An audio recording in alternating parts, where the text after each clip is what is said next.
Alléluia, chrétiens célestes, que la paix, la grâce et la miséricorde du Dieu vivant soient avec chacun de nous, que Dieu vous protège, que Dieu vous bénisse et que Dieu vous rehausse.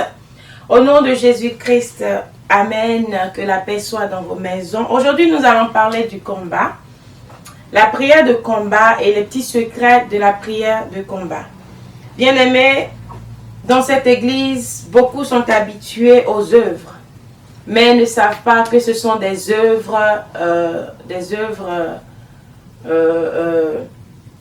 mortes, n'est-ce pas? Des œuvres qui ne protègent pas votre âme, mais peut-être votre corps. Cela vous empêche de mourir parce qu'on dit un travail de coup dur, on dit tel travail de bénédiction, tel travail de ci.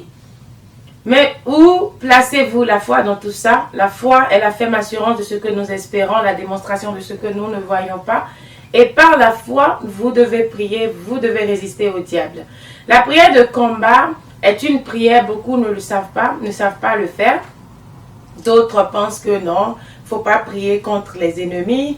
D'autres disent que, bon, d'autres l'utilisent mal en priant contre leurs frères, en appelant même le nom des gens dans leur prière de combat, ce qui est très dangereux et n'est pas bon pour votre âme à vous-même, n'est-ce pas? Le Christ nous a demandé de pardonner. Le Christ a demandé à ce que nous puissions aimer ceux qui nous persécutent. Alors, nous allons voir dans cette émission, par la grâce du Seigneur Jésus-Christ et par son inspiration, comment faire la prière de combat, comment prier, contre qui prier et comment vraiment orienter sa prière. Eh bien, je vais d'abord commencer par vous dire que nous ne prions pas contre la chair parce que Éphésiens 6 l'a dit. Et je vais vous le lire.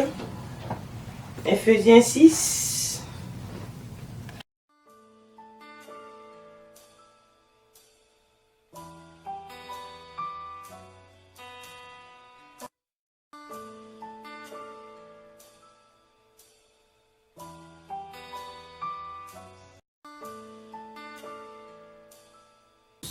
La sorcellerie est un esprit qui rentre dans quelqu'un que tu connais pour te nuire.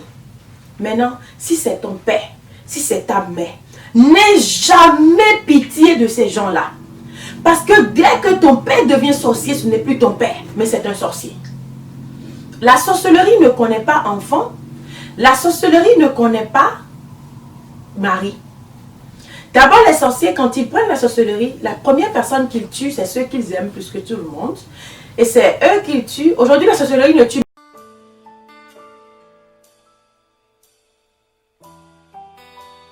L'esprit de mamie est un esprit dangereux.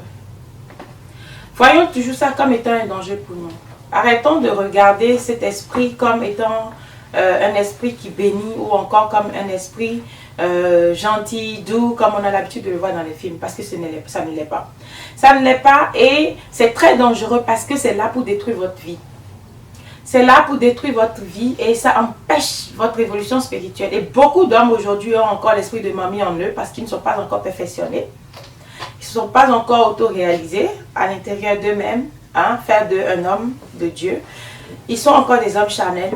Tout homme que vous voyez étant charnel, qui sert Dieu, méfiez-vous. C'est-à-dire un pasteur que vous voyez qui aime la chair, qui aime porter les beaux vêtements, qui aime... on va toujours dire que Dieu est un Dieu d'achat, comme les gens disent. On va toujours dire que Dieu est un Dieu de beauté.